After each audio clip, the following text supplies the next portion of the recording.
पत्नी और माँ को लेके नहीं जाता है ना, नहीं जाता वो। सेना में सिखाया जाता है, हमारे अश्विनी जी बार बार कहते हैं कि सेना में सिखाया जाता है, और खुद का उनका सिद्धांत है कि दूसरे को तकलीफ ना हो, भले मुझको हो जाए। तो कुल मिलाकर के माँ ने कहा कि मैं छत्राणी हूं, मुझे सामान्य माँ समझने की गलती नहीं करना, मैं छत्राणी हूं, तलवार चलाना मुझे भी आता है, जरूरत पड़ी तो 10-20 को तो मैं भी मार सकती हूँ इस बुढ़ापे में, मुझे साथ ले लो, और मैं रहूंगी तो मेरा आशीर्वाद भी तुम्हारे साथ बना रहेगा, मैं रहूंगी ना तुम्हारे साथ। वो माँ वहाँ रहेगी, मैं यहाँ रहूंगी जमीन पर, तुम्हारे साथ ही रहूंगी। तो कहने लगे ठीक है, जब माँ कह रही है तो माँ की बात को टालता नहीं था, कहा ठीक है चलो, अगर तुम जिद कर रही हो तो अब चलो अब जो होगा देखा जाएगा। दोनों माँ बेटे पहुंच गए।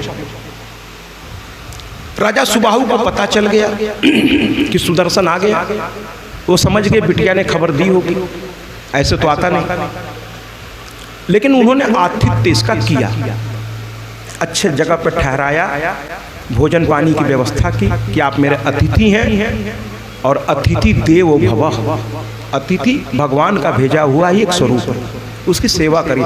आपके दरवाजे पे कभी कोई आ जाया करे, सुन लीजिए, ये मैं नहीं कर रहा हूँ, शास्त्र कहता है, अगर वो बिना जल पिए चला गया, बिना कुछ उसको आपने ठीक से उसका सत्कार नहीं किया, तो ये शास्त्र कह रहा, मैं नहीं कह रहा हूँ, अगर वो घर से जाएगा बिना जल पिए, बिना कोई अतिथि सत्कार लिए, तो वो अपना पाप का कुछ हिस्सा आपके घर में छोड़ के निकल लेगा, और वो भी आप ही को भोगना पड़ेगा। इसलिए अतिथि सत्कार करिए, वो संतुष्ट होकर जाए, उसका पाप पुण्य उसी के साथ चला जाए, आपके माथे पर न गिरे। अतिथि सत्कार करिए,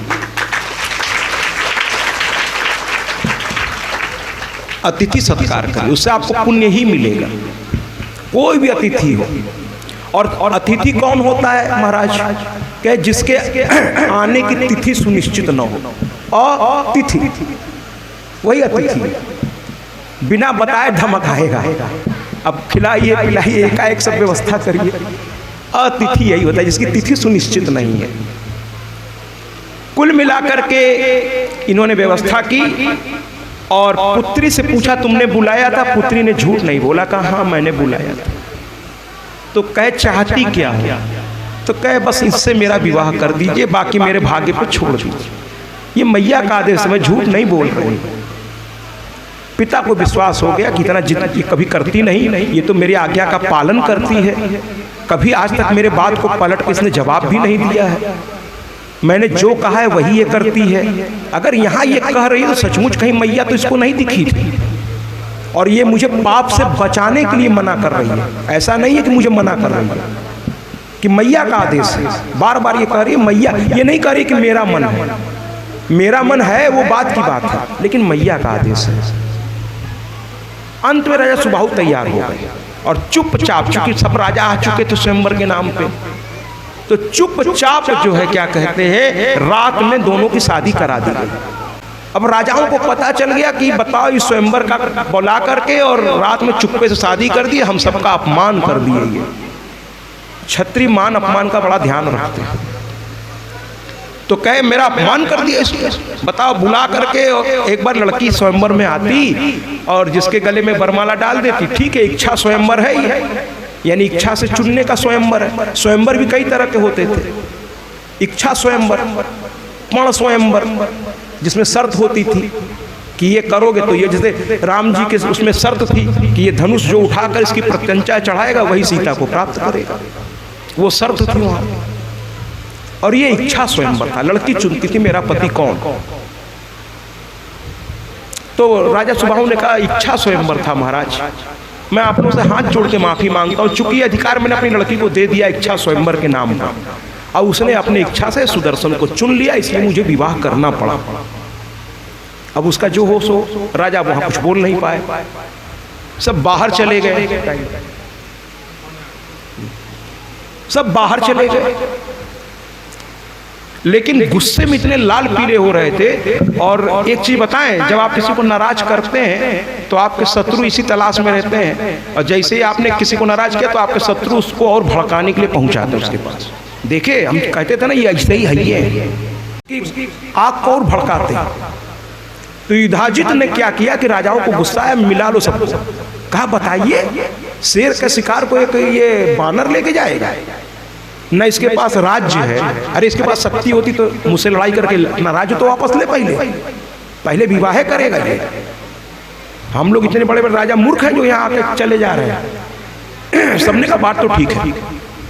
चारों ओर तलवारें खिंच गई कि जैसे ही किला से बाहर दोनों पति पत्नी आएंगे दोनों को मार डाला जाएगा, और नहीं तो पति को मार के लड़की को ले लिया जाएगा और फिर आपस में युद्ध करके जो सबसे ताकतवर होगा उसके साथ लड़की का विवाह कर दिया जाएगा।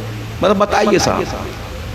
राजा चारों ओर से घेर के खड़े हो गए अपनी अपनी सेना के साथ। सुबाहु को पता चल गया, गुप्तचर ने बता दिया कि महाराज ऐसी सी बात है, बाहर आपके दामाद की जिंदगी के प्यासे एक नहीं सैकड़ों राजा हैं और सबकी सेना भी साथ में, और आपका दामाद अकेले। सुबाहु ने कहा यार बात तो सही है। तो सुबाहु ने दहेज के रूप में उसे सेना दी थी, लेकिन वो सेना इतना पर्याप्त नहीं थी। दहेज के रूप में उसे उन्होंने हाथी घोड़े रथ दिए थे। अब उसके पास भी बहुत कुछ हो गया था। वो तो राज्य भी कह रहे थे काशी का आधा राज्य मैं तुम्हें देता हूँ, यहीं रहो सुख से, लेकिन उसकी माँ ने मना कर दिया कि ना, अगर ये राजगद्दी पे बैठेगा तो अपने पिता के राजगद्दी पर बैठेगा, अगर इसमें क्षमता है तो अपने अधिकार को ये छत्री है खुद कमा करके प्राप्त करेगा, भीख में नहीं लेगा। ये माँ ने कह दिया। तो कहा नहीं आपका राज्य आप भोगिए, आपके बच्चे भोगे, हम आपकी कन्या लेके अब यहाँ से चल रहे हैं, आगे का फिर रास्ता माँ बताएगी। फिर सब लोग निकल पड़े। जैसे ही किले से बाहर आए सारे तरफ से राजाओं ने आक्रमण कर दिया, भयंकर युद्ध होने लगा। युद्ध होते होते होते होते होते होते होते होते अचानक से उसके मुंह से, सुदर्शन के मुंह से पहली बार क्लिम, और उसमें अब अनुस्वार भी उसने लगाया और उसके मुंह से निकला तलवार चलाते हुए, बहुत जोर जोर से चारों ओर से तलवार उसके ऊपर। पता है एक लड़का, उसकी नई नवेली दुल्हन साथ में है, कुछ चंद सैनिक हैं, भगा दीजिए, कुछ चंद सैनिक हैं साथ में, लेकिन वो भी लड़े जा रहा था, चारों ओर से तलवार चला रहा था बहादुरी के साथ। अचानक से उसके मुंह से निकला ओम क्लिम ओम क्लिम ओम क्लिम ओम क्लिम, तलवार से तलवार टन टन टन टन ओम क्लिम ओ। माने ये संकेत है कि दिन भर आप नहाइए, ब्रश करिए, मंजन करिए या कोई भी काम करते रहिए, अपने गुरु के बताए मंत्र का मन में जाप हो सके तो करते रहिए, फिर देख लीजिएगा कि आप जैसा दूसरा जल्दी दिखाई नहीं देगा। माला की तरह, जैसे हनुमान जी सांस लेते थे तो कहते थे उनका इष्ट वही थे राम, छोड़ते थे तो भी कहते थे राम। तो आज हनुमान जी की गली गली में पूजा होती है, तो ये भी लगा करने ओम क्लिम। और अब राजा कहे यार इसके हाथ में कैसी ताकत आ रही है, हम लोग तलवार मार रहे हैं तो कुछ नहीं, और ये मार रहा है तो अच्छे के हाथ से तलवार छूट के गिर जा रही है नीचे, निहत्थे हो रहे हैं सब एक के बाद एक। लेकिन युधाजित ने षड्यंत्र रचा, उसको पीछे से, पहले के युद्ध मर्यादा से लड़ी जाती थी, बराबर का मौका दिया जाता था, लेकिन वो पीछे से आके घेर लिया। अब माँ को लगा कि ये तो पीछे से भाला से मार देगा मेरे बच्चे को, तो माँ प्रकट हो गई, 18 भुजा लिए, सिंह पर सवार और क्रोध से उनकी आंखें लाल लाल। माँ हमेशा मुस्कुराती हुई होती है, लेकिन जब उसके बच्चे पर, अरे इस जमीन की माँ अपने बच्चे के दुख को नहीं देख सकती, तो ब्रह्मांड की माँ अपने बच्चे के दुख को कैसे देख सकती। तो युधाजित देखा कि राजा घबरा गए, सब ये कौन है। प्रथम दुर्गा की पूजा है ना, शास्त्र अलग अलग कहते हैं, लेकिन सुदर्शन द्वारा ही यहाँ पर किया गया, दुर्गा रूप में प्रकट हुई। ऐसे तो दुर्गम राक्षस का इन्होंने वध किया, ये कथा आएगी तो इनका नाम दुर्गा भी पड़ गया, दुर्गम राक्षस का वध किया था इन्होंने, तो दुर्गा बन गई, वही दुर्गा प्रकट हो गई। कृपया बात नहीं, 18 औक्षणी सेना को सामना कर रहा था वो अकेला। अब माँ आ गई, युधाजित ने ललकारा, मिला करके माँ प्रकट हो गई, सिंह पर सवार हो गई, और सिंह पर सवार माँ ने कहा सावधान, अब एक अस्त्र भी मेरे बच्चे को उठा, मैं यहीं से जलाकर भस्म कर दूंगा। बहुत हो गया, बालपन से ये युधाजित इसको तंग कर रहा है, और मैं धैर्य से भगवान धैर्य से आपको देख रहा होता है। उसके धैर्य की परीक्षा मत लीजिए महाराज।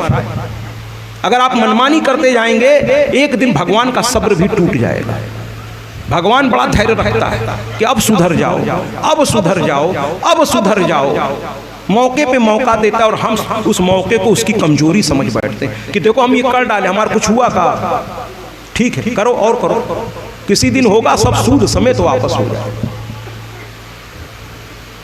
भगवान मौका देता है आपको, सुधर जाओ, कुछ भगवत भजन भी कर लो, कुछ संतों की बात भी सुन लो, उसको अपने आचरण में उतार लो, बुराई से दूर हटो, अच्छाई के मार्ग पर चलो।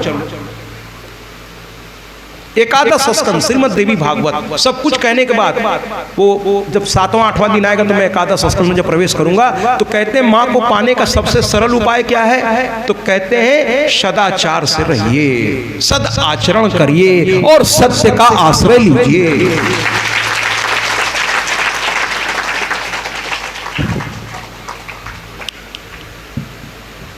अब मां ने कहा खबरदार, युधाजित को लगा करी तो डरा रही है सबको, तो युधाजित ने कहा हम ही आगे बढ़ के इस डर को खत्म कर देते हैं, फिर बाकी राजा मिलकर इसको मारी देंगे। तो कहा छोड़ो छोड़ो हम ही से लड़ लो। मां ने तिरछी निगाह भी पूरी घुमाई भी नहीं थी कि युधाजित वहीं मरा पाया गया महाराज। मतलब मां की भी पूरी नजर उस तक पहुंची भी नहीं थी। मां दुष्टों की ओर देखती नहीं है, केवल उसके भाव उधर गए और उसका विनाश हो जाता है, मृत्यु हो गई उसकी। सिंह ने हुंकार मारा और जो शत्रुजित था नाना के साथ, वो भी अत्याचार कर रहा था, उस हुंकार से आगे बढ़ा, सिंह ने उसके सीने को ही फाड़ करके रख दिया, शत्रुजित भी मारा गया। मां जब रक्षा करने पर आती है तो ऐसे आती है। और कुल मिलाकर के मां युद्ध शांत हो गया, बाकी राजा सरेंडर कर गए, यानी आत्मसमर्पण कर दिया, सब मां को प्रणाम करके खड़े हो गए। सुदर्शन रोने लगा। देखिए ना, भौतिकवादी चीजों के लिए आप लोग रोते हैं, वो बेकार की चीज है। अगर आप किसी भौतिक चीज के लिए रो रहे हैं, मैं और आसान कर देता हूं, रोटी कपड़ा मकान के लिए भगवान के सामने अगर रो रहे हैं या औलाद के लिए, तो वो आंसू फिर पानी है, आंसू नहीं है। लेकिन जब आप भगवान को पाने के लिए, अपने इष्ट को पाने के लिए जब आपकी आंखों से जिस दिन आंसू निकलने लगे, समझ लीजिएगा कि आप भक्त हो गए महाराज। किसी के दुख को देखकर या सुनकर आपकी आंखों से आंसू बहने, भक्त बड़ा संवेदनशील होता है, भक्त बड़ा संवेदनशील होता है, भक्त बड़ा संवेदनशील होता है। वो किसी का दुख देख नहीं पाता, वो अपनी रोटी को उठा के दूसरों को देने में विश्वास करता है, तभी तो वो भक्त है और तभी तो भगवान उसके पास है। भक्त कभी किसी को सताता नहीं, कभी किसी का अपमान जल्दी नहीं करता। जब तक सामने वाला अपनी सीमा को नहीं पार करेगा, वो अपनी सीमा को कभी पार नहीं करेगा। भक्त की लक्षण बड़े अलग है। भक्ति मार्ग में जो चल देता है वो सबका सम्मान करता है और कहता भैया मैं कुछ नहीं हूं, आप सब कुछ हो भैया, तुम ही बड़े, मैं तो बहुत छोटा आदमी। भक्ति में अहंकार तो होता ही नहीं भक्ति।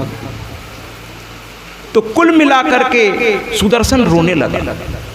मां ने कहा अरे तू जीत गया, तेरे शत्रुओं को वध हो गया रे, तू रो क्यों रहा है रे बच्चा, क्यों रो रहा है? माँ अपने बच्चों को रोते नहीं देख पाती, इसीलिए तो माँ है।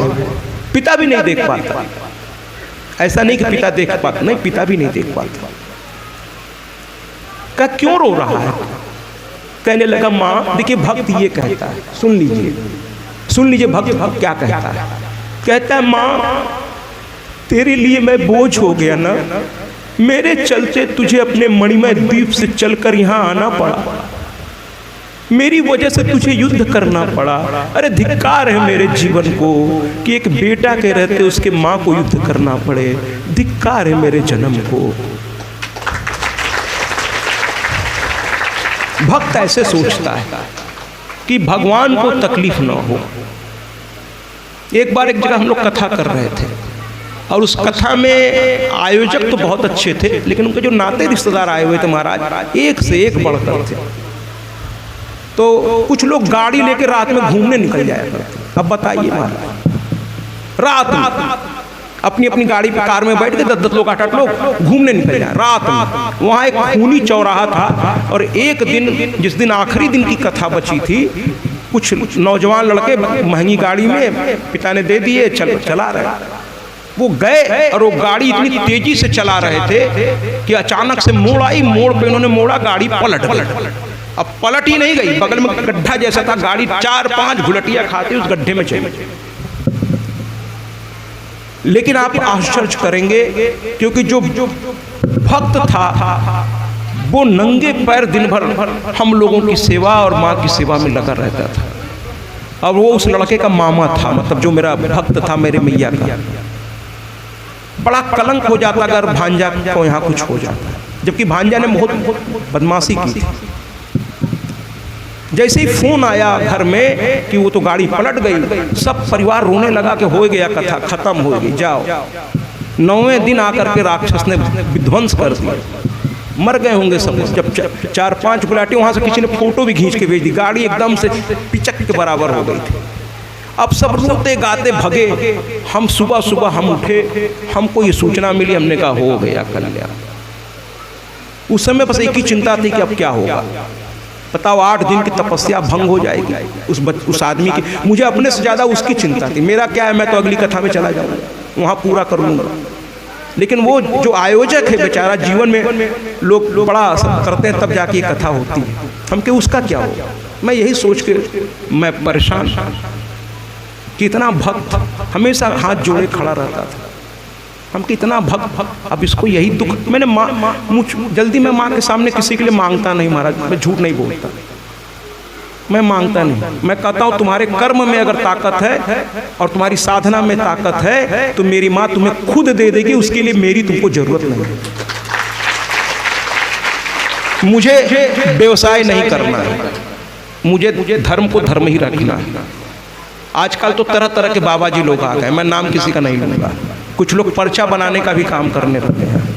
उनको दुख बताइए, वो पर्चा लिखते हैं। डॉक्टरों से मैं कहता हूँ, अगर यहाँ भी कोई डॉक्टर बैठे हो तो वो हंसेंगे। मैं कहता हूँ महाराज आपकी नौकरी खतरे में है। अब खांसी जुकाम की भी लोग इलाज व्यासपीठ से बता रहे हैं। हाँ, आप लोगों की नौकरी खतरे में पड़ गई। बताइए, 5 साल आपको MBBS में लगा, 2 साल MS MD करने में लगा, उसके बाद भी 2-4 साल आप जूनियर डॉक्टर बन के प्रैक्टिस किए, तब जाकर आप दवा लिखते हैं। और एक व्यास जी जो है पहन के भगवा और बैठ के, कभी ऐसे व्यासों को चेक करना बड़ा जरूरी है। मैं खुले मंच से कह रहा हूँ, पूरी दुनिया सुन रही है। हो जाए मेरे जान के प्यासे, मुझे फर्क नहीं पड़ता, लेकिन ऐसे व्यासों की इंक्वायरी होनी चाहिए कि इन्होंने जिनको पर्चा बनाया उसमें से कितनों को वास्तव में फायदा हुआ।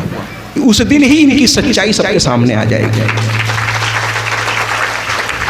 पर्चा बनाने लगे आप, और हमारे भारतीय लोग कितने भोले भाले हैं। मैं मूर्ख नहीं कहूँगा, भोले भाले।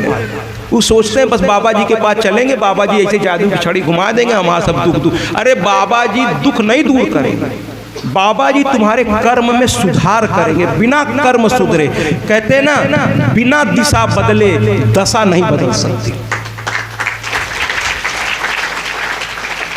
दिशा बदलनी पड़ेगी तभी दशा बदलेगी, नजरिया बदलना पड़ेगा तभी नजारे बदलेंगे। बाबा जी की पुड़िया से नजारा नहीं बदलेगा।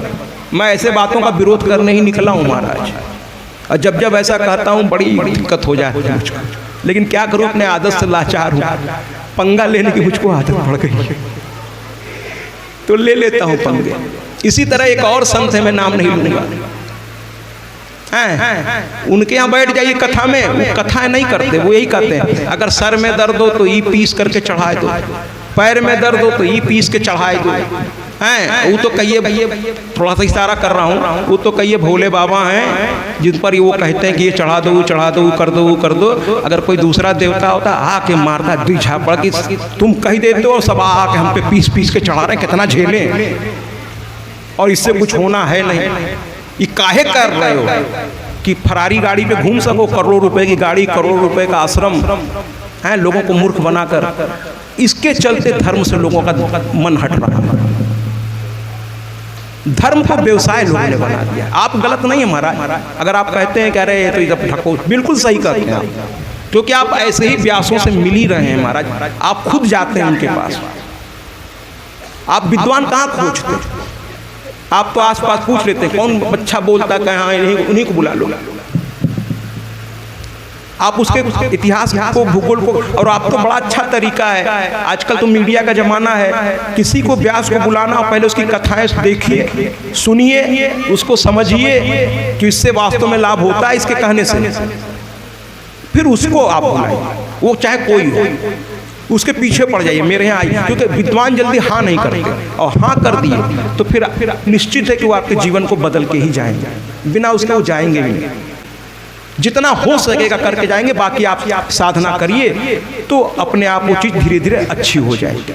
एक दिन में कुछ भी अच्छा नहीं होगा, एक दिन में कुछ बुरा भी नहीं हुआ है तो एक दिन में अच्छा भी नहीं होगा, ये भी सुन लीजिए। बुरा होने में भी समय लगता है, धीरे धीरे आपके कर्म इतना आप गलत करते जाते हैं कि फिर धीरे धीरे आपके घर में दरिद्रता आ जाती है, लेकिन धीरे धीरे आती है। उसी तरह अच्छाई भी धीरे धीरे दिखेगी। आप साधना तो करिए, सही रास्ते पे तो चलिए। कुल मिलाकर सुदर्शन रोने लगा, और मैं ये बात कर रहा था अमवा की, तो वहाँ वो गाड़ी पलटी। अब मैं परेशान, लेकिन तब तक जो लोग वहाँ पहुँच गए थे उसमें एक राम जी थे, उस ग्राम के प्रधान थे। वो मुझे बहुत बहुत सम्मान देते थे, और उन्होंने मेरे यजमान से कहा था कि आपके पास जो सुविधा है वो तो अच्छा है, लेकिन महाराज जी मेरे घर में ठहरे, मैं उनकी सारी सुख सुविधा का ध्यान रखूँ, और आपके भी वो महाराज है तो मेरे भी हैं, मेरे गांव में आ रहे हैं तो मुझ पर उनके रहने और सब जिम्मेदारी मुझ पर दे दीजिए। मेरे यजमान भी ने कहा ठीक है प्रधान जी, अगर आप कह रहे हैं तो आप ही रख लीजिए। तो उन्हीं के घर में मैं ठहरा था, तो सीधे उन्हीं का फोन मेरे पास आया, कहे महाराज जी आश्चर्य सुनेंगे। हम कहे क्या हुआ?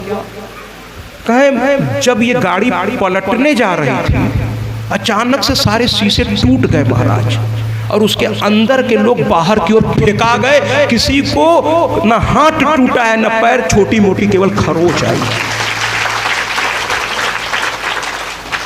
अब मैं रोने लगा, मैं खूब रो गया। हमने कहा इन नालायकों को तो खरोच नहीं आई, लेकिन इनको बचाने में मेरे माँ के हाथ में न जाने कितनी खरोचें आई होगी। मैं रोने लगा, क्योंकि वो देख रही थी कि एक भक्त यजमान बन के ज्योत जलाए बैठा है, और एक भक्त 4-4 घंटे पूरी ताकत से इस कथा को जागृत करने में इस स्थान पर लगा है। अगर कुछ अनहोनी हो गई तो मेरे इन दोनों भक्तों का साधना बेकार हो जाएगा, इसलिए मेरी माँ खड़ी हो गई। हम तो रात में आराम से उसके गोद में सो रहे थे, लेकिन मेरी माँ ने इस दुर्घटना को रोक कर, अब मैं कैसे उसको धन्यवाद दूँ, मेरे तो कुछ समझ में नहीं आ रहा। कथा में मैं बैठा और मैंने जी भर के, मैं हम तो संत हैं महाराज, ना काहू से दोस्ती ना काहू, कहना कबीरा खड़ा बाजार में मांगे सबकी खैर, ना काहू से दोस्ती ना काहू से बैर। हमने खूब डांटा, हमने कहा ये तो चूंकि आप लोग नाते रिश्तेदार हैं, ये बेचारे बोल नहीं पा रहे हैं, लेकिन मैं बोलता हूँ कि जब कोई बड़ा कार्यक्रम चल रहा हो तो ऐसी लापरवाहियाँ नहीं करनी चाहिए, क्योंकि विघ्न जो है अगले बगल घूम रहे होते हैं कि कैसे इस यज्ञ को विघ्न का डाल के इसको विध्वंस किया जाए। राक्षसी जब भगवान है महाराज तो याद रखिए शैतान भी है। हाँ, और वो नहीं चाहता कि अच्छे काम हो, क्योंकि अच्छा काम अगर हो गया तो उसको यहाँ से छोड़ के भागना पड़ जाएगा। जिसके घर में माँ की, इसीलिए वो तरह तरह के व्यवधान डालता है कि किसी तरह भंग हो जाए, जिससे हम फिर से सुरक्षित हो जाए और हम यहाँ आराम से रहें। इनके घर में अच्छा खासा तो है, ये यहाँ ला के अपना मदिरा पीते हैं, उसमें तो हमको भी कुछ खुराक मिल रहा है। एक गलत चीज़ें अगर घर में लाएंगे तो क्या होगा, निगेटिव एनर्जी घर में रहेगी। गंगा जल रखेंगे तो गंगा जल पीने वाले घर में आएंगे देवता, मदिरा रखेंगे तो मदिरा पीने वाले लोग आएंगे। और एक चीज़ हाथ जोड़ के लगे हाथ कहना चाहता हूँ कि देवताओं को कुछ लोग सब कहते हैं, कुछ लोग कहते हैं मदिरा चढ़ता है, मदिरा किसी देवता को नहीं चढ़ता, भैरव बाबा को भी नहीं चढ़ता महाराज। ये सब किसी दुष्ट व्यक्ति की सोचों का नतीजा है। है ना। भगवान दुर्गंध पसंद ही नहीं करते, भगवान सुगंध, इसीलिए हम लोग अगरबत्ती जलाते हैं, धूप, सुगंध से आकर्षित होकर भगवान घर में प्रवेश करता है। आपके आचरण से आकर्षित होकर भगवान घर में प्रवेश करता है। आपकी माता पिता के प्रति सेवा भाव से भगवान आपके घर में प्रवेश करेगा। दुर्गंध भगवान को अच्छा नहीं लगता। तो कृपा करके मैं हाथ जोड़ के कहता हूं कि नशा करते समय भगवान का नाम बीच में मत लाइएगा। बहुत लोग भांग के शौकीन हैं और कहते हैं बाबा का प्रसाद है। अच्छा, तो बाबा जो खाएं आप भी खाएंगे ना। तो बाबा ने जहर भी पिया था, लेंगे एक चम्मच, अरे ले लीजिए, अरे एक प्रसाद है ना, भांग खाइएगा तो ये भी खाना पड़ेगा। और अगर अगर आप जहर, तो आप समझदार हैं, आपको मालूम है जहर खाते मर जाएंगे, तो काहे पिए महाराज, तो फिर भांग भी छोड़ दीजिए। हैं, किसने देखा है कि बाबा भांग खाते हैं, है ना। बहुत सी चीजें, भ्रांतियां फैल जाती है महाराज, और इस पर हमारे जो लोक गायक हैं तो और अनेक किए पड़े हैं महाराज। ऐसे ऐसे गाना बनाए हुए हैं कि सुनने के बाद लगता है कनवा अपना फोड़ दें कि कहा करें, समझ ही में नहीं आता। और आप लोग, और इसके जिम्मेदार आप लोग हैं। आप लोग ऐसे गानों को पसंद करते हैं, ऐसे सीडी घर पे ले आते हैं, उनका बिकता है तो वो और इस तरह से अश्लील गाने वो बनाते हैं। आप खरीदना छोड़ दीजिए, बनना अपने आप बंद हो जाएगा। कुल मिलाकर के माँ के सामने बैठ करके रोने लगा और कहने लगा, हे माँ दया करो, मेरी वजह से तुम्हें इतना तकलीफ हुआ, मैं क्या करूंगा। माँ तेरी पागल हो क्या?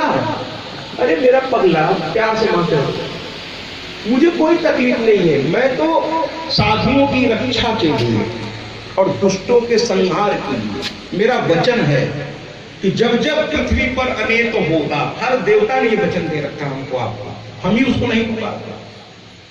जब जब पृथ्वी पर अनेक होगा, किसी भक्त को कोई सताएगा तो एक समय के बाद उसका विनाश सुनिश्चित कर दिया जाएगा। परित्राणाय साधुनाम विनाशाय दुष्कृताम, माने सज्जनों की रक्षा और दुर्जनों का विनाश। भगवान बार बार, एक बार नहीं बार बार है। इसलिए भगवान के भक्तों का अपमान मत करिए। वो बेचारे किसी से कुछ नहीं चाहते, उनको आराम से रहने दीजिए। इसके साथ ये कथा यहीं पे समाप्त हुई। अब आपको एक समझते हैं, लेकिन नहीं, ये अलग अलग प्रजाति है, अलग अलग प्रजाति है। दानव देखने में हमारे आप जैसे ही लगते हैं, वो राक्षस की तरह उनकी रचना नहीं होती, बल्कि वो तो बहुत सुंदर होते हैं, बड़े सुंदर, बड़ी दिव्य पर्सनालिटी होती है दानव की। और जो राक्षस होते हैं वो बड़े विभत्स होते हैं, बड़े डरावने होते हैं महाराज, बड़े डरावने। लेकिन दानव डरावने नहीं दिखते, लेकिन उनके काम डराने वाले ही होते बड़े सुंदर। तो आज के बाद जान लीजिए, राक्षस अलग है, दानव अलग है। दनु की संतानें दानव कहलाए। तो उन्हीं के वंशज में रंभ और करंभ नाम के दो राक्षस पैदा हुए। ये दानव थे, बड़े सुंदर। लेकिन जवानी में राक्षसों से एक चीज सीखिए महाराज, कि वो भी पहले मनमानी नहीं करते थे। वो जानते थे कि बिना तपस्या के, बिना संतों की सेवा के, बिना शास्त्रों को समझे सुने कोई भी जीवन में बड़ी चीज हासिल नहीं की जा सकती, नहीं की जा सकती। शिक्षा बहुत जरूरी है। एक तरफ आप भौतिक शिक्षा भी लीजिए और दूसरी ओर अध्यात्म की शिक्षा भी लेते रहिए। दोनों को मिला दीजिए, फिर आप जैसा कोई तीसरा दिखाई नहीं देगा, कोई दूसरा नहीं दिखाई देगा, तीसरा तो छोड़ दीजिए। इन दोनों को मिला दीजिए। भौतिक शिक्षा में भी मेहनत करिए, जो आपके विषय हैं, सब्जेक्ट्स हैं, हिंदी, इंग्लिश, गणित, विज्ञान, नाना प्रकार के जो विषय पढ़ाए जाते हैं कॉलेजों में, उसमें भी मेहनत करिए, अचीवमेंट कीजिए कुछ उसमें। और आध्यात्मिक चिंतन भी करने के लिए किसी विद्वान से संपर्क करिए। दोनों को मिला दीजिए, फिर देखिए। और राक्षस भी पहले ये जानते थे, तो पहले आते ही वो राक्षसी पता नहीं करते थे, वो बड़े शांत से आकर के साधना करते, संतों की सेवा करते थे, संतों की सेवा करते। रंभ और करंभ ने क्या किया कि सुबह उठ करके स्नान करके तमसा नदी के किनारे एक संत थे, वहां पहुंचकर फल फूल सब तोड़ के अपने हाथ से लाते थे।